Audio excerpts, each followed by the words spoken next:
Hello दोस्तों, UPSC Hindi के online study platform में मैं निशांत त्रिपाठी आप सभी का स्वागत करता हूं। दोस्तों, जैसा कि हम लोग जान रहे हैं कि हम लोग इस वक्त प्री टाइम बैच की जो क्लासेस है उसको आगे बढ़ा रहे हैं, जिसमें हम लोग मेडिवल हिस्ट्री की क्लासेस को ले रहे हैं। और आज मेडिवल हिस्ट्री की 5वीं क्लास है और यहाँ से हम लोग दिल्ली सल्तनत को खत्म करेंगे और विजयनगर साम्राज्य में प्रवेश करेंगे। विजयनगर साम्राज्य में प्रवेश करने के उपरांत हम लोग सीधा मुगल साम्राज्य को पढ़ते हुए आगे बढ़ जाएंगे। तो अब हम लोग क्या करते हैं कि इस प्री टाइम बैच के हम लोग को बताइए मेडिवल हिस्ट्री, और यहाँ से अब मैक्सिमम आप लोग की जो मेडिवल हिस्ट्री बची है आज की क्लास के बाद, तो अधिकतम 4 घंटे की क्लासेस बची रहेंगी, 3.5 से 4 घंटे की आपकी मेडिवल हिस्ट्री हो जाएगी। और मेरा मानना है कि इस क्लास के बाहर अब आपका सिंगल क्वेश्चन नहीं जाना चाहिए। मैं इस हिसाब से काम करके आप लोग के बीच में आया हूं। आप देखेंगे कि जो आप लोग की घटना चक्री छिंदरौली थी, मैं उसमें बहुत वैल्यू एडिशन करा के काम किया हूं। आज मैंने इसलिए चीजें लिख लिया है क्योंकि हो क्या रहा था, मैं पढ़ाते समय जब चीजें लिख रहा था तो वो टाइम टेकन हो रहा था। तो मतलब वो चीज जो शायद मैं 45 मिनट में खत्म करा सकता था वो लगभग 1 घंटे में चला जाता था। तो ये पीडीएफ चूंकि मैं शेयर कर दूंगा तो आप लोग को भी नोट्स नहीं बनाना रहेगा। और देखिए, मैंने प्रॉपर एक चार्ट वोट सब लेके तैयार है। आज मैं पूरी तरीके से आपकी मेडिवल खत्म करके और दिल्ली सल्तनत खत्म करके दिल्ली सल्तनत से आपको मुक्ति दिलाऊंगा। तो चलिए हम लोग क्या करते हैं, लोधी वंश देखते हैं। ध्यान देंगे दोस्तों, लोधी वंश के पहले एक छोटा सा एक साम्राज्य आया था, उसका नाम था सैयद वंश। ठीक है, दिल्ली सल्तनत का ही। इसके बारे में बस एक ही फैक्ट इंपॉर्टेंट है, मैं बता दूं, इसलिए मैंने इसको नोट्स में नहीं नोट किया। ठीक है, सैयद वंश की ध्यान देंगे। एक तो पेपर में आपसे क्या पूछ सकता है सैयद वंश के बारे में, तो पेपर में आपसे ये पूछ सकता है कि भैया सैयद वंश का संस्थापक कौन था। मैं इसको जूम कर दिया हूं, ठीक है, कि सैयद वंश का संस्थापक कौन था। तो इसके संस्थापक का नाम था खिज्र खां। खिज्र खां, आप लोग स्क्रीनशॉट इसका ले लीजिएगा, मैं इसको मिटा दूंगा ताकि मैं आगे चीजें समझा सकूं। ठीक है, तो सैयद वंश का जो संस्थापक था उसका नाम खिज्र खां था। ध्यान देंगे, इसने सुल्तान की उपाधि नहीं ली थी। इसकी एक इंपॉर्टेंट फैक्ट क्या मिलती है खिज्र खां की, कि इसने सुल्तान की उपाधि नहीं ली थी। ठीक है, यही खिज्र खां इसमें बस इंपॉर्टेंट भी है, तो इसलिए परेशान नहीं रहना है। इसने सुल्तान की उपाधि नहीं ली थी।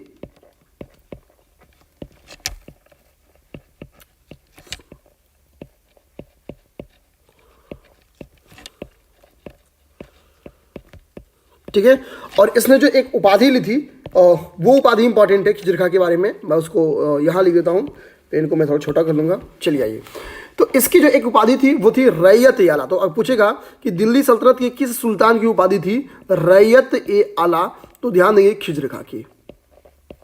ठीक है, बाद में समय के साथ इस वंश में मुबारक शाह आएगा, मोहम्मद शाह आएगा। ठीक है, तो आपके लिए इंपॉर्टेंट नहीं है, बस अपने दिमाग में सैयद वंश के बारे में केवल ये 2 फैक्ट अपने दिमाग में रखेंगे। संस्थापक इसका खिज्र खां था, इसने कभी सुल्तान की उपाधि नहीं दी, इसने एक उपाधि ली थी जिसका नाम था रैयत ए आला। इसका स्क्रीनशॉट ले लेंगे, मैं इसको करूंगा डिलीट। ठीक है, इतनी इंपॉर्टेंट था इसके बारे में और कुछ नहीं। लोधी वंश में देखेंगे हम लोग किसको पढ़ेंगे, बहलोल लोधी को पढ़ेंगे। आज हम लोग का टारगेट क्या है पढ़ने का, पहले मैं ये बता दूं। बहलोल लोधी को हम लोग देखेंगे, सिकंदर शाह लोधी को देखेंगे, इब्राहिम लोधी को देखेंगे। इनसे संबंधित जितने भी इंपॉर्टेंट चीजें हैं, जितने भी इंपॉर्टेंट फैक्ट्स हैं, स्थापत्य हैं, जो भी डेवलपमेंट है वो देखेंगे। साथ ही साथ इसमें मैंने कुछ इंपॉर्टेंट फैक्ट्स इसमें ऐड किया जो कि वेरी इंपॉर्टेंट है आपकी यूपी पीसीएस बीपीएससी इन सभी एग्जाम के लिए। ध्यान देंगे, चाहे वो आपका यूपीएससी हो, चाहे वो आपका यूपी पीसीएस हो, या फिर आपका बीपीएससी हो, कोई भी आप लोग पब्लिक सर्विस कमीशन देंगे, इन सभी में ये वेरी इंपॉर्टेंट है। ठीक है, ये सारे चार्ट तैयार है और सब कुछ तो आज खत्म होने वाला है दिल्ली सल्तनत। चलिए हम लोग देखते हैं, इस क्लास में खत्म होने वाला है। अब देखेंगे बहलोल लोधी के बारे में। तो बहलोल लोधी के बारे में तो पहला यही है कि ये लोधी वंश का संस्थापक माना जाता है। ठीक, दिल्ली सल्तनत पर सबसे लंबे समय तक शासन करने वाला शासक रहा है। ध्यान देंगे, अगर पेपर में आपसे क्वेश्चन आ जाए कि दिल्ली सल्तनत का वो शासक जिसने सबसे लंबे टाइम पीरियड तक शासन किया है, तो वो आपका है बहलोल लोधी। इस चीज को ध्यान देंगे। अब हम लोग नेक्स्ट अगर देखेंगे तो नेक्स्ट क्या आता है कि इसने कभी गद्दी पर नहीं बैठा। इसका एक इंपॉर्टेंट फैक्ट आता है कि ये एक ऐसा शासक था जो कभी गद्दी पर नहीं बैठा है। नेक्स्ट है कि इसने अमीरों के साथ समानता का व्यवहार किया है। और आगे देखेंगे जब अगला सिकंदर शाह लोधी आएगा तो यह क्या करेगा कि अमीरों के साथ असमानता का व्यवहार करेगा और यह चाहेगा कि सुल्तान की सब लोग रिस्पेक्ट करें और सुल्तान के नीचे यानी जो सुल्तान के आदेश हैं उनको मानने के लिए बाध्य हो। लेकिन ये ऐसा नहीं करेगा। बहलोल लोधी क्या करेगा, जो अमीर थे, बेसिकली जो अफगान थे, उनके साथ समानता के व्यवहार को स्थापित करने की कोशिश करेगा। इसकी और सिकंदर शाह लोधी में ये डिफरेंट है कि इसने अमीरों के साथ समानता का व्यवहार किया, उसने नहीं किया है। इस चीज को ध्यान देंगे। तो पेपर में क्वेश्चन ये आ सकता है कि बहलोल लोधी और सिकंदर शाह लोधी में आपको कंफ्यूज करा सकता है कि किसने समानता का व्यवहार किया और किसने व्यवहार नहीं किया। इसके बारे में जितने भी चीजें मैंने लिखा है वो सब इंपॉर्टेंट है, इस चीज को ध्यान देंगे। अगला है कि इसकी मुख्य सफलता क्या थी, जौनपुर के विरुद्ध थी। ये एक वेरी इंपॉर्टेंट है, ध्यान देंगे। इसकी यही एक सैनिक सफलता है और इसकी कोई सैनिक सफलता नहीं है। जौनपुर में जिस वक्त इसने सफलता पाई थी उस वक्त इसका शासक था हुसैन शाह सरकी। इसने हुसैन शाह सरकी को परास्त किया और जानपुर के बाहर उसको खदेड़ दिया। हालांकि जानपुर को पूरी तरीके से अपने साम्राज्य में जो विलय करवाया था वो विलय करवाया था सिकंदर शाह लोधी ने, इस चीज को ध्यान देना है। बहलोल ने एक सिक्का चलाया था जिसको कहते हैं बहलोली सिक्का, और सिक्का इतना फेमस था उत्तर भारत में, बेसिकली देखेंगे कि यह विनिमय का मुख्य माध्यम था, यानी विनिमय का यह बेसिकली क्या था, मुख्य साधन था। अकबर के पहले तक यह सिक्का इस उत्तर भारत में प्रचलित रहा है। तो बहलोल लोधी के बारे में सबसे इंपॉर्टेंट फैक्ट्स आप लोग देख लिए कि लोधी वंश का संस्थापक था, सबसे लंबे ड्यूरेशन तक इसने शासन किया है। हम लोग देखेंगे कि 1481 से लेके 89 तक इसका टाइम पीरियड है। तो दिल्ली सल्तनत का सबसे अधिक समय तक शासन करने वाला ये शासक है। ये कभी गद्दी पर नहीं बैठा है, अमीरों के साथ इसने समानता का व्यवहार रखा है। इसकी सैनिक सफलता जौनपुर के विरुद्ध है और इसकी क्वाइंस जो है वो एक बहलोली क्वाइंस थी जो कि विनिमय का एक मुख्य साधन रहा हुआ है अकबर के पहले तक, यानी देखेंगे मुगल पीरियड तक इस सिक्के की बोलबाला थी, ये हम लोग कह सकते हैं। अब नेक्स्ट हम लोग देखेंगे सिकंदर शाह लोधी। कह रहा है कि इसका प्रारंभिक नाम जो था वो निजाम शाह था। ध्यान देंगे इसका प्रारंभिक नाम क्या था, इसका प्रारंभिक नाम निजाम शाह था। कह रहा कि 1504 में इसने एक आगरा शहर का निर्माण कराया था और बाद में इसी आगरा शहर को क्या करेगा, अपनी राजधानी के रूप में स्थापित करेगा। 2 वर्ष पश्चात 1504 में क्या करेगा कि इसको राजधानी और इस शहर की स्थापना करेगा और 1506 में अर्थात केवल 2 वर्ष पश्चात क्या करेगा, ये इसको अपनी राजधानी बना देगा। 2 वर्ष पश्चात इसको अपनी राजधानी बनाएगा। आगे इसकी इंपॉर्टेंट क्या थी कि भूमि की माप का एक पैमाना डेवलप करता है। जो भूमि की माप का ये पैमाना डेवलप करता है, भूमि के माप के इस पैमाने का नाम है गज ए सिकंदरी। ध्यान देंगे भूमि के माप के इस पैमाने का नाम है गज ए सिकंदरी। एक चर्चा क्या मिलती है कि जो गज ए सिकंदरी था वो लगभग 30 इंच का होता था। ध्यान देंगे गज ए सिकंदरी लगभग 30 इंच का होता था। ये कितने इंच का होता था इंपॉर्टेंट नहीं है, लेकिन भूमि माप का ये पैमाना जो है गज ए सिकंदरी, ये आपके लिए इंपॉर्टेंट है। इस चीज को ध्यान में रखना है कि गज ए सिकंदरी भूमि माप का एक पैमाना है, इस चीज को ध्यान में रखना है। धार्मिक दृष्टि से काफी असहिष्णु शासक माना गया है, इस चीज को ध्यान देंगे। ये स्टेटमेंट बेस्ड क्वेश्चन आएगा, अगर सबसे डिफिकल्ट बेसिकली यहां से जो क्वेश्चन मैं अब बताने जा रहा हूं, इस टॉपिक से क्वेश्चन यूपीएससी पूछ सकती है, यूपीपीएससी पूछेगी तो वो उसके सबसे टफ क्वेश्चंस में से एक रखा जाएगा। फॉर एग्जांपल देखिए कैसे ये धार्मिक रूप से असहिष्णु क्यों माना जाता है। ध्यान देंगे क्यों इसको ऐसा कहा जाता है कि ये धार्मिक रूप से असहिष्णु था। ये विभिन्न मंदिरों को तोड़ा है, ठीक है। इतिहास में देखेंगे कई जगहों के मंदिरों को, जहां जहां इसका शासन व्यवस्था रहा है, जहां जाता था वहां जो हिंदू टेम्पल्स थे उनको तोड़ता था। तो बेसिकली तो इसको इसलिए धार्मिक रूप से एक असहिष्णु शासक माना जा सकता है। सेकंड, एक बोधन नामक व्यक्ति की एक मृत्युदंड की कहानी है। मैं बता रहा हूं कि ये कहानी क्या है, ठीक है, ये घटना क्या है। ये घटना एक्चुअली ऐसे है कि बोधन नाम का एक व्यक्ति था, इसके ड्यूरेशन में एक्चुअली वो कबीर की भूमिका में था, ठीक है। कबीर क्या करते थे कि मुल्ला का और जो पंडित जी लोग रहते थे दोनों की बुराई करते थे, यानी बेसिकली वो ट्रूथ को बताते थे, जो सत्य था उसको बताते थे। तो जब भी कोई सत्य को बताता है तो वो क्या होता है कि जो रिलीजन में जो निगेटिव चीजें होती है, यानी हम लोग कह सकते हैं जिसको हम लोग रूढ़िवादिता हिंदी में बोल सकते हैं, इंग्लिश में हम लोग कह सकते हैं जो निगेटिव थिंग्स है, ठीक, उनको तोड़ता था। जैसे कबीर का स्टेटमेंट था कि अगर मुल्ला बांध देगा और उससे समथिंग कुछ मतलब कि भरा हुआ खुदा समथिंग कुछ बोले थे, मतलब मुझे वो एग्जैक्ट स्टेटमेंट नहीं याद है। तो उसी तरीके से क्या करते थे कि जो हिंदू और मुस्लिम दोनों धर्मों की जो बुराइयां थी, जो नेगेटिव बातें थी, उनको लोगों के सम्मुख धर के लोगों को जागरूक करते थे। अब चूंकि ये क्या करते थे, जब जागरूक करते थे तो इसको समस्या हिंदू धर्म से नहीं थी कि तुम हिंदू धर्म की जो बुराइयां बता रहे हो उसमें समस्या नहीं थी, लेकिन इस ड्यूरेशन में ये मुस्लिम धर्म की बुराइयों को भी उजागर करने लगा था। इसकी बहुत दिक्कत पड़ी। तो चूंकि मुस्लिम धर्म की बुराइयां भी सामने आने लगी, इसलिए क्या करता है कि इसको मृत्युदंड दे देता है। बोधन नामक इस व्यक्ति को मृत्युदंड दे देता है। तो इतिहास में जो पहला कबीर हुआ है देखेंगे उसको मृत्युदंड मिल रही है। अब हम लोग नेक्स्ट देखेंगे, इसने मुहर्रम में ताजिया निकलवाना बंद कर दिया। ये इसकी एक इंपॉर्टेंट बात क्या है कि मुहर्रम में वो कौन सा शासक था जिसने मुहर्रम पर ताजिया निकालने पर पाबंदी लगाई थी। ये वेरी इंपॉर्टेंट बात है जानने के कि कौन सा शासक ने मुहर्रम में ताजिया निकालने पर पाबंदी लगाई थी। तो ध्यान देंगे इस शासक का नाम याद रखना है, सिकंदर लोदी था। सिकंदर लोदी इतिहास में सबसे इंपॉर्टेंट क्वेश्चन इसका यही है, इस चीज को ध्यान देंगे। गज सिकंदरी इसकी दूसरी जो इंपॉर्टेंट बात है, ये इंपॉर्टेंट है, हालांकि सबसे इंपॉर्टेंट देखेंगे सिकंदर लोदी के बारे में तो ये फैक्ट इसका सबसे इंपॉर्टेंट पड़ता है इसके टाइम पीरियड का। यहां पे नेक्स्ट देखेंगे, जो नेक्स्ट इंपॉर्टेंट फल है गुलरुखी उपनाम से, यहां पे ध्यान देना है। गुलरुखी उपनाम से ये क्या करता था, बेसिकली पोएट रखता था, कहानियां लिखता था। एक्चुअली ये संगीत का बहुत प्रेमी इंसान था, तो ये कविताएं लिखता था, कविताओं को गुनगुनाने का शौक रखता था, शहनाई सुनने का शौक रखता था, बेसिकली संगीत से थोड़ा प्रेमी था। तो देखेंगे ये क्या करेगा, गुलरुखी उपनाम से ये कविताएं लिखेगा, साथ ही साथ शहनाई सुनना इसका बहुत शौक की बात थी, ये शहनाई सुनेगा। और चूंकि इससे ऊपर के दो स्टेटमेंट पढ़ेंगे तो थोड़ा मोड़ा पता चलता है कि थोड़ा शिक्षित भी रहा होगा। तो ध्यान देंगे इसकी, जैसे हम लोग अंदाज लगाएंगे ये थोड़ा शिक्षित था। इसका एक छोटा सा एग्जांपल और क्या मिलता है कि आयुर्वेद की एक पुस्तक है, हालांकि उस जो ग्रंथ है आयुर्वेद की, उसका नाम इतिहास में नहीं मिल पाया कि कौन सी ग्रंथ है, उसकी ट्रांसलेट से पता चलता है कि वो बुक आयुर्वेद की थी। ठीक है, तो आयुर्वेद के एक प्रसिद्ध ग्रंथ का क्या किया था, उसने फरहंगे सिकंदरी के नाम से ट्रांसलेट करवाया था। तो बुक में ये क्वेश्चन आ सकता है कि फरहंगे सिकंदरी नाम से जो ट्रांसलेट करवाया था इसने, किसने, सिकंदर लोदी ने, वो किस पे आधारित बुक थी, तो वो आयुर्वेद पे आधारित बुक थी। इस चीज को दिमाग में रखना है। ठीक है, तो ये चीज अपने दिमाग में रखेंगे।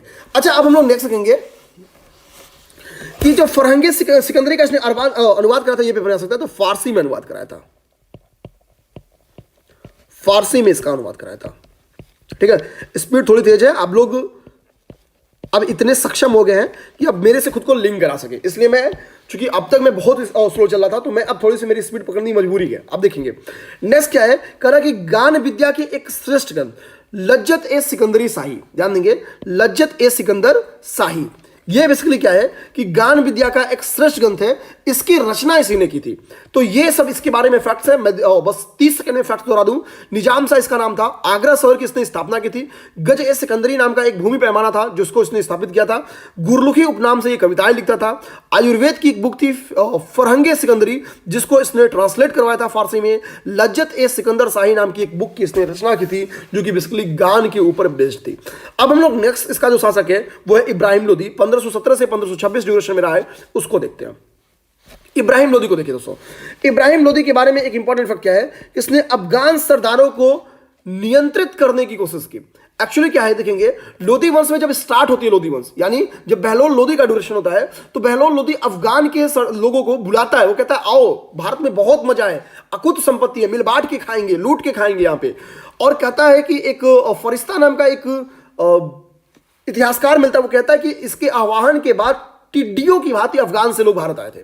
ठीक है, अब चूंकि ये क्या करता है कि बहलोल लोदी समानता का व्यवहार रखता है, तो लोगों को अच्छी अच्छी पोस्ट देगा, लेकिन अगले ही वक्त सिकंदर लोदी क्या करेगा, सिकंदर लोदी और राजत्व के सिद्धांत की स्थापना करेगा और लोगों को कहेगा कि मैं राजा के नीचे तुम लोग हो। ठीक है, तो राजा के आदेश को फॉलो करना, मैं समानता का व्यवहार अपने बहलोल लोदी की तरह नहीं रखूंगा। ठीक है, तो यहां से क्या है कि थोड़ा थोड़ा तो जो सरदार थे, जो सामंत थे, जो अमीर थे, उनमें थोड़ी थोड़ी चीड़ तो बढ़ी गई थी। अब अफगान सरदारों को क्या करेगा, ये इब्राहिम लोदी थोड़ा सा बहुत होशियार था, ये इनको नियंत्रित करने की कोशिश करेगा। हालांकि जब इनको नियंत्रित करेगा तो जाहिर बात है, सपोज कि अब तक अफगान सरदार क्या है कि भैया उनको कंट्रोल नहीं किया गया है। जैसे आप सोचिए कि अपने परिवार का कोई ऐसा बंदा सोचिए या ऐसा बच्चा सोचिए जिसको आप शुरू से कंट्रोल नहीं कर रहे, वो जो मांग रहा है उसको वो खिला रहे हैं, जहां मन कर रहा है उसको वहां घुमा रहे हैं। अब एक बैग उसको आप लोग नियंत्रित करेंगे तो उसमें क्या करेगा, उसमें असंतोष की भावना को वृद्धि मिलेगा। ठीक है, इसका रिजल्ट क्या होगा, रिजल्ट होगा वो बगावत कर सकेगा। छोटा बच्चा तो बगावत नहीं करेगा, लेकिन अमीर, चूंकि उनके पास पावर था, उनके पास सैनिक था, उनके पास रुपया था, उनके पास जान पहचान थी, ऐसे में वो क्या करेंगे कि इसके साम्राज्य के अमीर और गवर्नर जो कि बेसिकली अफगान थे, वो लोग क्या करेंगे कि खुद को स्वतंत्र कर लेंगे, क्योंकि उनको पता था बहुत ये ताकतवर नहीं है, मेरे से इसकी ताकत है ना कि इससे मेरी ताकत है, तो वो खुद को क्या करेंगे, स्वतंत्र कराएंगे। दो एग्जाम्पल अब देख सकते हैं, एग्जाम्पल के माध्यम से। बिहार का एक अमीर था, उसका नाम था दरिया खां लोहानी, और पंजाब का एक गवर्नर है, उसका नाम है दौलत खां लोधी। ये दोनों क्या करेंगे, इन दोनों सेक्टर को स्वतंत्र करा लेंगे। ये एग्जाम्पल है कि अफगान जब सरदारों पर नियंत्रण की कोशिश किया, कौन, इब्राहिम लोदी ने, तो कैसे असंतोष में वृद्धि हुई और फाइनली ये लोग अपने राज्य को अलग कर लेते। ऐसा नहीं कि जब इसने राज्य को अलग किया तो इब्राहिम लोदी ने इनको पाने की कोशिश नहीं की, कुछ एक आध लोग को पा गया, हालांकि बाकी लोग जो स्वतंत्र हो गए थे वो स्वतंत्र ही हो गए। इसके ड्यूरेशन की दो युद्ध बहुत इंपॉर्टेंट है, ठीक है। एक तो खतौली का युद्ध इसके ड्यूरेशन का बहुत इंपॉर्टेंट है, और दूसरा जो युद्ध है पानीपत का प्रथम युद्ध है, यो दो वेरी इंपॉर्टेंट है। ध्यान देंगे जो खतौली का युद्ध था, खतौली का युद्ध 1518 में हुआ था, 18 मिल गया है तो ध्यान देंगे 1518 में हुआ था। इसमें राणा सांगा से इसकी लड़ाई हुई थी। मेवाड़ का राणा सांगा कहाँ के शासक थे, तो राणा सांगा मेवाड़ के शासक थे। ध्यान देंगे राणा सांगा क्या थे, राणा सांगा मेवाड़ के शासक थे, मेवाड़ के शासक थे। तो जब राणा सांगा और इब्राहिम लोदी के बीच में यहां पे घनघोर युद्ध होगा और रिजल्ट निकलेगा क्या कि राणा सांगा से इब्राहिम लोदी पराजित होगा, अर्थात मेवाड़ के शासक जो राणा सांगा है उनकी विजय होगी। पानीपत के युद्ध में भी इसकी हार होती है, पानीपत की लड़ाई जो इसकी चलती है बाबर से चलती है, और यहां भी वो पराजित होगा। हालांकि मेवाड़ के शासक यानी राणा सांगा ने तो इसको छोड़ दिया था, लेकिन बाबर चूंकि इस विद्या में यकीन नहीं कर रहा था कि छोड़ दो, वो हमेशा कहता था कि सांप के मुंह को दबा दो, और वो क्या करेगा कि इसको युद्ध भूमि में ही उसको मार देगा, ठीक है, युद्ध भूमि में इसको मार देगा। और दिल्ली सल्तनत का ये पहला शासक बनेगा फरिश्ता के अनुसार जिसको युद्ध भूमि में मारा गया है। इस चीज को ध्यान देंगे। तो इस तरह से क्या होता है, इसके मरते ही क्या होगा, इसके मरते ही आपका खत्म हो जाएगा दिल्ली सल्तनत। जैसे ही ये मारा जाएगा दिल्ली सल्तनत खत्म। और जब बाबर की जीत होगी तो बाबर जाहिर सी बात है कि मुगल साम्राज्य की न्यू रखेगा। अब हम लोग थोड़ा सा दिल्ली सल्तनत के बारे में कुछ इंपॉर्टेंट फैक्ट्स देखेंगे। यहां पे लिखा है कि एके मतलब अलाउद्दीन खिलजी। आप लोग ध्यान देंगे, एके मतलब AK-47 नहीं, एके मींस अलाउद्दीन खिलजी। कह रहा है कि अलाउद्दीन खिलजी ने यामिन उल खिलाफत में, इसको हाईलाइट करूंगा, आप लोग को याद करना है, ठीक है। यामिन उल खिलाफत, यामिन उल खिलाफत का मतलब क्या होता है कि खलीफा का दाहिना हाथ, ठीक है, इस चीज को ध्यान देंगे। तो ये दो उपाधियां वेरी इंपॉर्टेंट ग्रहण करता है, उसमें एक है यामिन उल खिलाफत और दूसरा है नामीर ए अमीर उल, ठीक है, नासिर ए अमीर उल। ये दो उपाधि है अलाउद्दीन खिलजी की। अलाउद्दीन खिलजी ये दो उपाधि ग्रहण करता है, एक उपाधि का नाम है यामीन उल खिलाफत और दूसरी उपाधि का नाम है नासिर ए अमीर उल। ये दो उपाधियां उसकी रही हैं, ठीक है। तो इस चीज को ध्यान देंगे। या पूरी इसकी जो उपाधि थी उसकी नाम थी क्या, किस पेन से यूज करूं, इस पेन से, नासिर ए अमीर उल मोमिनीन, ठीक है। अब ध्यान देंगे, एक तरफ जो छोटी सी उपाधि उसकी यामीन उल खिलाफत, वो उसका अर्थ है खलीफा का दाहिना हाथ, और दूसरा जो बड़ी सी उपाधि है नासिर ए अमीर उल मोमिनीन, ठीक है, ये इसका अर्थ होता है कि खलीफा का सहायक। ये दो उपाधि ग्रहण करेगा, ठीक है। अब ध्यान दीजिए, तो अपने दिमाग में ये क्वेश्चन ऐसे भी आ सकता है मैच दी कॉलम टाइप का, या ऐसे कोड के निम्नलिखित कथनों पर विचार कीजिए।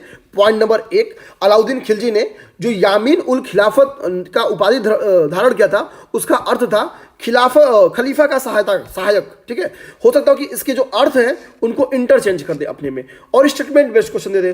तो आप लोग ना केवल फैक्चुअली तैयार रहेंगे, इसी क्वेश्चन को वो एनालिटिकल बना देगा स्टेटमेंट बेस्ड क्वेश्चन बना के, ठीक है।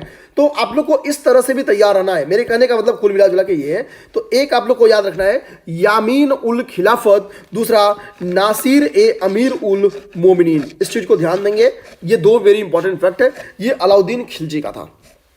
नेक्स्ट देखेंगे, सेकंड जो फैक्ट कह रहा है कि मुबारक शाह खिलजी दिल्ली का एकमात्र ऐसा सुल्तान था जिसने स्वयं को क्या घोषित किया है, खलीफा घोषित किया है। तो स्वयं को खलीफा घोषित करने वाला दिल्ली का एकमात्र सुल्तान कौन है, मुबारक शाह खिलजी है। MSK मुबारक शाह खिलजी है, ठीक है। MSK महेंद्र सिंह धोनी किंग नहीं, MSK मतलब मुबारक शाह खिलजी। कुछ महत्वपूर्ण विभाग एवं अधिकारी देखेंगे। हालांकि इस चार्ट के पहले मैं आपको क्या करूंगा, ये चीजें दिखाऊंगा, ठीक है। तीसरा नंबर पॉइंट मैं छोड़ रहा हूं, चौथे नंबर पॉइंट को आप लोग देखिए। चौथा नंबर पॉइंट क्या कह रहा है, खालसा या चलिए चौथे नंबर पॉइंट को ही देख लीजिए। कुछ महत्वपूर्ण विभाग या अधिकारियों के नाम है। यहाँ पे मुशरिक ए ममालिक, इसका अर्थ होता था महालेखाकार। जो मुशरिफ ए ममालिक होता था। ये दोनों फैक्ट वेरी इंपॉर्टेंट है। इनके आने की संभावनाएं क्या है ध्यान देंगे, वेरी इंपॉर्टेंट है। इनके आने की संभावनाएं 110% रहती हैं पेपर में, इस चीज को ध्यान देंगे, 110%। अब ध्यान देंगे, दो पोस्ट है मुशरिक ए ममालिक, तो इसका अर्थ है महालेखाकार। जो मुस्तौफी ए ममालिक है उसका मतलब है महालेखा परीक्षक, ठीक है। तो मुस्तौफी का मतलब है परीक्षक, ठीक है। अब इसको याद करने का तोहफा, तोहफे को तोहफे से याद कर लीजिए। यानी अगर आप किसी परीक्षक को, किसी एग्जामिनर को तोहफा देंगे तो आपको नकल करने से नहीं रोकेगा। मैंने इसी तरह से याद किया था, आप लोग जैसे मन करे वैसे लिख लीजिए, ठीक है। और जो शरीफ लोग होते हैं, वो जो डाटा वगैरह होता है, जो डाटा वगैरह का काम अगर शरीफ लोगों को दे दिया जाए तो बहुत अच्छे से डाटा वगैरह लिखते हैं। ठीक है, मतलब ऐसा नहीं कि रुपया या जो डाटा है उसको गलत लिख देंगे। ठीक है, तो मैंने ऐसे याद किया था कि मुशरिफ, मुशरिफ में मतलब शरीफ में मैं ले लिया था, और मैं ये याद कर लिया था कि ये लेखाकार होता है, अर्थात ये लेखा वगैरह का लेख जोख करता होगा। ठीक है, तो मैंने ऐसे इसको याद किया था, आप चाहे जैसे याद कर ले। तो शरीफ वर्ड लोगों को क्या जाता है, आप देखेंगे जैसे घर में अपने देखेंगे जब शादी होती है, तो शादी होती है तो वो कार्ड देते हैं ना, कार्ड में 101 रुपया, ठीक है, 501 रुपया, ऐसे आप लोग रख देते हैं। तो ये जिम्मेदारी किसने दिया, कितने रुपए दिया, उसके साथ साड़ी धोती कुछ दिया कि नहीं दिया, ठीक है, उनका जगह क्या है, ये सारी चीजें एक ऐसे इंसान को लिखने के लिए दिया जाता है जो बहुत विश्वास पात्र रहे। एक तो ये डाटा सही सही लिखे, दूसरे उसमें से पैसा भी ना निकाले। ठीक है, ऐसे विश्वास पात्र को दिया जाता था। तो खोजा था कि सबसे शरीफ कौन है, विश्वास पात्र कौन है, जो शरीफ होगा वही विश्वास पात्र होगा।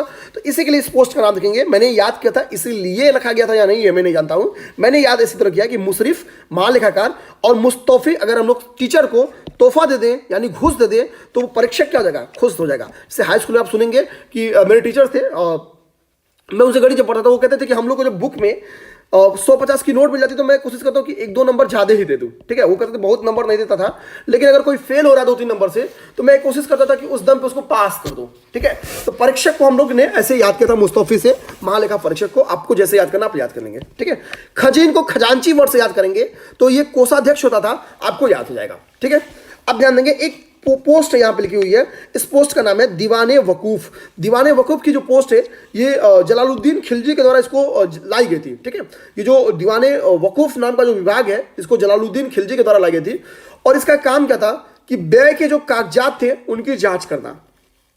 ठीक है, यानी आय के नहीं, जो व्यय के कागजात है, जितना सुल्तान के द्वारा या अन्य लोगों के द्वारा जो व्यय किया जा रहा है उनके कागजातों की जांच करना इसका काम था। नेक्स्ट है दीवाने इंसा। दीवाने इंसा क्या था, तो दीवाने इंसा को राज्य के पत्राचार का उत्तरदायित्व दिया गया था। ध्यान देंगे, राज्य के पत्राचार का उत्तरदायित्व था।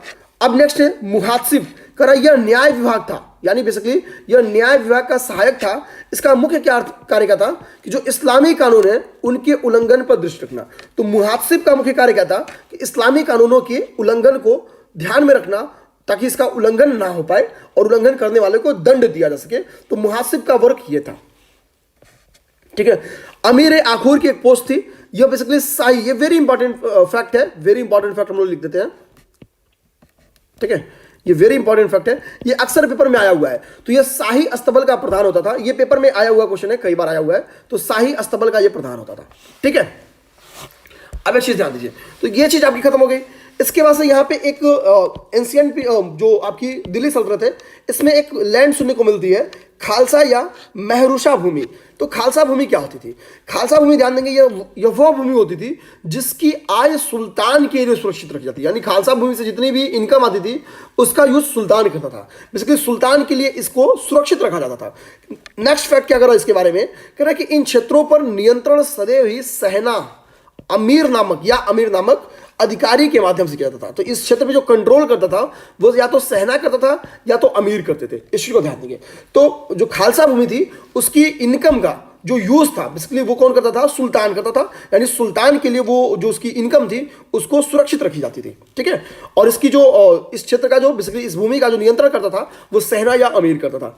नेक्स्ट एक खराज का नाम सुनेंगे, खराज। जो कीवर्ड्स मुझे अंदर नहीं पढ़ा है मैं, और वो मैं अब देख ले रहा हूं, जो पढ़ा है वो छोड़ दिया हूं। ठीक है, खराज बेसिकली हिंदुओं की भूमि पर लगाया जाने वाला एक कर था। ठीक है, अलाउद्दीन खिलजी और मोहम्मद बिन तुगलक के समय में ये 50% तक वसूला जाता था। ध्यान देंगे 50% तक हिंदुओं से वसूला गया है, इस चीज को ध्यान देंगे। तो खराज हिंदुओं की भूमि जो थी, जो लैंड थी, उस पर लगाया जाने वाला कर था। उस भूमि क्या थी, तो मुसलमानों की भूमि पर लगाया जाने वाला कर था, और ये 2 प्रकार से लगती थी। एक तो पूरी लैंड की जो उपज होती थी उसकी 1/5, और दूसरी उसकी उपज की 1/10।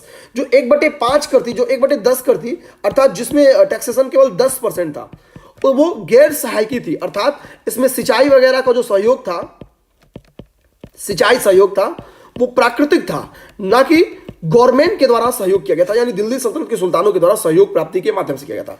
और 1/5 अगर आपको राज्य सहायक दी गई है, अर्थात सिंचाई वगैरह की व्यवस्था, सिंचाई की व्यवस्था क्या की है, गवर्नमेंट के द्वारा कराई गई है, तो आपको 1/5 अर्थात 20% उपज का देना होता था।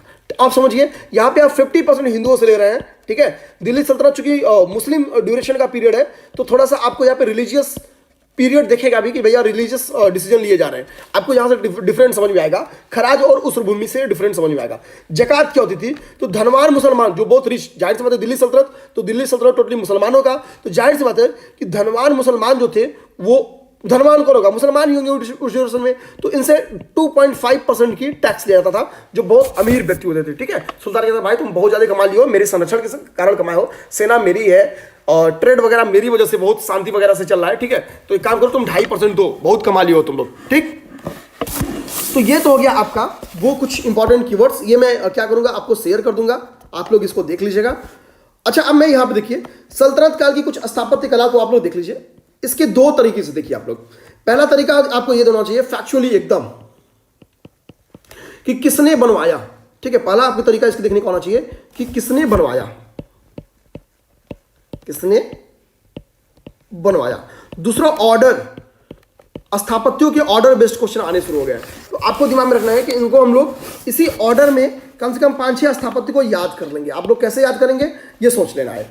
अब देखिए कुतुबुद्दीन, ये सारे हम लोग पढ़े हुए हैं, बस थोड़ा सा देख लेते हैं। कुतुबुद्दीन ऐबक ने क्या किया था कि इसने कुव्वतुल इस्लाम मस्जिद इसको स्थापित किया था, कुतुब मीनार को स्थापित किया था, 2.5 दिन का झोपड़ा स्थापित किया था। इसको हम लोग डिटेल में पढ़े हैं, ठीक है। इसके बाद से इल्तुतमिश आएगा, तो ये सुल्तानगढ़ी का मकबरा स्थापित करेगा, इस चीज को ध्यान देंगे, ठीक है। अब करा कि और ये तुर्क शासकों के द्वारा निर्मित पहला मकबरा है। अगर बोलेगा वो पहला स्थापत्य कौन सा है, तो पहला स्थापत्य है कुव्वतुल इस्लाम मस्जिद, तुर्की शासकों द्वारा, ठीक है। इल्तुतमिश ने जो कुतुब मीनार का काम ऐबक का अधूरा था उसको पूरा करवाएगा, ठीक है। इल्तुतमिश अपना मकबरा खुद बनवाता है, कहां पे, दिल्ली में, ठीक है। गंधक की बावली कहां पे है, तो मेहरौली में, दिल्ली में। हालांकि ये इतनी इंपॉर्टेंट नहीं है, लेकिन ये 3 वेरी इंपॉर्टेंट है, इस चीज को ध्यान देंगे। अब नेक्स्ट देखेंगे बलबन के बारे में। बलबन क्या है, बलबन का लाल महल बनाया था, ठीक है। अब हमको बता सकते हैं कि इस लाल महल में किस शासक ने अपना सिंहासनारोहण किया था, ठीक है। आप बता सकते हैं कमेंट बॉक्स में। बलबन का मकबरा, ठीक है, इस चीज को देख लेंगे। अलाउद्दीन खिलजी क्या करेगा, अलाई दरवाजा बनाएगा, श्रीनगर बनाएगा, 1000 स्तंभों वाला महल बनवाएगा। गियासुद्दीन तुगलक क्या करेगा, तुगलकाबाद का निर्माण करेगा, अपनी जो मकबरा है उसका निर्माण करेगा। बेसिकली देखेंगे सब अपने मकबरे का निर्माण कर लेते हैं, यानी जहां मैं मरूंगा उसको दफनाने का स्थान खुद ही फिक्स कर लेते थे। मोहम्मद बिन तुगलक देखेंगे जहांपनाह नगर की स्थापना करवाएगा, आदिलाबाद का किला स्थापित कराएगा। इसी ऑर्डर में आपको याद भी करना है, निजामुद्दीन औलिया का मकबरा बनवाएगा। तो पेपर में क्वेश्चन ये आ सकता है कि निजामुद्दीन औलिया का मकबरा किस शासक ने बनवाया था, वो तो एमबीटी मोहम्मद बिन तुगलक ने बनवाया था। फिरोज कोटला नगर की स्थापना किसने की है, फिरोज शाह तुगलक ने। आगे खाने जहां तेलंगानी का जो मकबरा है उसकी स्थापना किसने की है, तो वो फिरोज शाह तुगलक ने की है। इसके बारे में एक इंपॉर्टेंट बात क्या है कि ये एक अष्टकोणीय मकबरा है, ठीक है। इस चीज को ध्यान देंगे, ये इसलिए इंपॉर्टेंट पड़ जाता है, वेरी इंपॉर्टेंट इसलिए पड़ जाता है, तो इसको आप लोग याद भी कर लेंगे, याद कर लीजिए। अष्टकोणीय मकबरा है, ये आप लोग ध्यान देंगे कि तुर्कों द्वारा निर्मित प्रथम स्थापत्य कौन सा है, तो ये इंपॉर्टेंट है, ये भी वेरी इंपॉर्टेंट है, इसको भी याद कर जाइए, ठीक है। अब अपने दिमाग में कुछ इंपॉर्टेंट जो स्थल है उनको ऑर्डर में याद कर जाइए। जैसे मेरा मानना है कि अब मैं इसको डिलीट करूंगा, कम से कम आपको ऑर्डर किसका याद करिए, कुव्वतुल इस्लाम मस्जिद, कुतुब मीनार अपने दिमाग में रहना चाहिए, ठीक है। उसके बाद से नेक्स्ट उसके बाद से दिमाग में रहना चाहिए कि सुल्तानगढ़ी का मकबरा बना है। फिर उसके बाद से दिमाग में रखना है कि लाल महल बना होगा, ठीक है, जो इंपॉर्टेंट है वो अपने दिमाग। फिर अलाई दरवाजा अपने दिमाग में रखेंगे, अलाई दरवाजा। अगर ये सुल्तान याद रहेंगे ना और इनकी क्रम याद रहेगा, ठीक है, तो भी आप लोग फंसेंगे नहीं, करते चले जाएंगे, ठीक है। जैसे आप सपोज यही पूछ दिया कि इनको अरेंज करिए क्रमानुसार, तो अगर आपको पता है कि भैया कुव्वतुल इस्लाम का निर्माण किसने करवाया, कुतुबुद्दीन ऐबक ने। अलाई दरवाजा अलाउद्दीन खिलजी ने। लाल महल बलबद ने। सुल्तानगढ़ी का मकबरा इल्तुतमिश ने। और आपको क्रम पता है कि ऐबक के बाद से इल्तुतमिश आया था, फिर बलबन की बारी है, फिर अलाउद्दीन खिलजी की बारी है, ठीक है। अगर ये क्रम पता है शासकों का, जो मैंने क्रम वाइज आपको पढ़ाया है, तो इजिली आप क्या करेंगे कि इनको भी अरेंज कर लेंगे। एक्चुअली अब वो शासकों के क्रम जानने की जो कोशिश कर रहा है वो उनके स्थापत्य के माध्यम से जानने की कोशिश कर रहा है। क्वेश्चन की ट्रेंड थोड़ा सा बदल दिया है, यही ट्रेंड आप लोग को समझना है। अब मैं इसको एग्जांपल के साथ आपको दिखाऊंगा। मैं लास्ट 5 ईयर के क्वेश्चन की मिडवल हिस्ट्री आपको करा दूंगा। जैसे 2000 पीसीएस में मैं क्या करूंगा, 16, 17, 18, 19, 20, ठीक है, तो 5 साल हो गए। 21 तक का भी करा दूंगा, रुकिए मैं बताता हूँ, इसको डिलीट कर देता हूँ। लास्ट 5 साल में मैं करता हूँ 21 का करा दूंगा मैं आप लोग को, 20 का करा दूंगा, 19 का करा दूंगा, 17 का करा दूंगा और 16 का करा दूंगा। इस चीज़ को ध्यान रखेंगे, ठीक है। और अभी मैं करेंट अफेयर की क्लासेस दे रहा हूँ, ठीक है, घटना चक्र वाली, वो क्लासेस आप लोग देखते चलिए। तो साथ में जब आपको लास्ट में करेंट अफेयर का बहुत बोझ भी नहीं रहेगा, बहुत बोझ भी नहीं रहेगा, ठीक है। सल्तनत कालीन में जो प्रमुख विभाग है, इनके बारे में मैंने बहुत कुछ पढ़ा दिया है। थोड़ा मोड़ा जो एक दो बचा हुआ है, जैसे दीवान बंदगान क्या था मैंने पढ़ाया हुआ है। फिरोज शाह तुगलक द्वारा इसको स्थापित किया गया था। फिरोज शाह तुगलक द्वारा दीवान इस्तिहाक भी स्थापित किया गया था, जो कि एक पेंशन विभाग था, ठीक है। इस चीज़ को ध्यान देंगे। अलाउद्दीन मुस्तखराज क्या था, ये एक राजस्व विभाग था, अलाउद्दीन द्वारा इसको स्थापित किया गया था, ठीक है। यहाँ पे सारा डिटेल दिया गया है, तो इसको आप लोग देख लेंगे। इसको मैंने पूरा पढ़ाया हुआ भी है, ये चार्ट के माध्यम से आप लोग के बीच में मौजूद रहे, ये मेरी कोशिश थी, तो ये मैं आपको दे दूंगा, ठीक है। तो यहाँ से, और यही देखिए, यही सारा इंपॉर्टेंट है। मेरा मानना है कि इस पेज से, इस पेज से और इस पेज से कम 2 क्वेश्चन आने वाला है, तो अपने दिमाग में रखेंगे, इसको याद कर जाएंगे। यहाँ पे जो उसके अधिकारी है, कुछ अधिकारियों के नाम हम लोग पढ़ रहे हैं, और एक दो अधिकारी हो सकता है कि ऐसे हो इसमें जिनको हम लोग ना पढ़े हो। हालांकि सारे अधिकारी पढ़ दिए हैं, मैं इसको चाहूँ तो दोबारा रीड कर सकता हूँ, लेकिन रीड करने में टाइम खत्म करूँ, इससे बेहतर है कि आप लोग खुद ही इसको देख सकते हैं, ठीक है। इसको आप लोग खुद ही देख सकते हैं। तो यहाँ से हम लोग क्या करेंगे, जो नेक्स्ट हम लोग की क्लास होगी, तो अब हम लोग विजयनगर साम्राज्य को पढ़ेंगे, और विजयनगर साम्राज्य के साथ हम लोग क्या करेंगे, चीजें खत्म करेंगे। अच्छा देखिए, मैंने इसको इसलिए छोड़ रखा है क्योंकि ये सीधा फैक्ट है, आपको याद करना है। मैं इसको आप लोग के बीच में दे रहा हूँ, आप लोग याद कर लेंगे। मैं चाहूँ तो इसको पढ़ के, और जो वही बात है कि 15 मिनट का टाइम बेमतलब का निकल जाएगा, तो इसको आप लोग पढ़ लेंगे। मेरा मानना ये चीज़ आप लोग अभी से थोड़ा सा याद करने की कोशिश करेंगे तो याद हो जाएगी। इसकी 90% चीज़ें मैंने टॉपिक के अंदर पढ़ाया हुआ है, इसलिए मैं इसको दोबारा करने की मूड में नहीं हूँ, ठीक है। तो उम्मीद करते हैं कि ये चीज़ आप लोग को समझ में आएगी। और इसी के साथ आपका दिल्ली सल्तनत खत्म हो रहा है, ये PDF में शेयर कर दूंगा, आप लोग ध्यान दीजिएगा। अभी एक क्लास और आप लोग की पोस्ट होगी, उसमें विजयनगर साम्राज्य स्टार्ट किया जाएगा। धन्यवाद।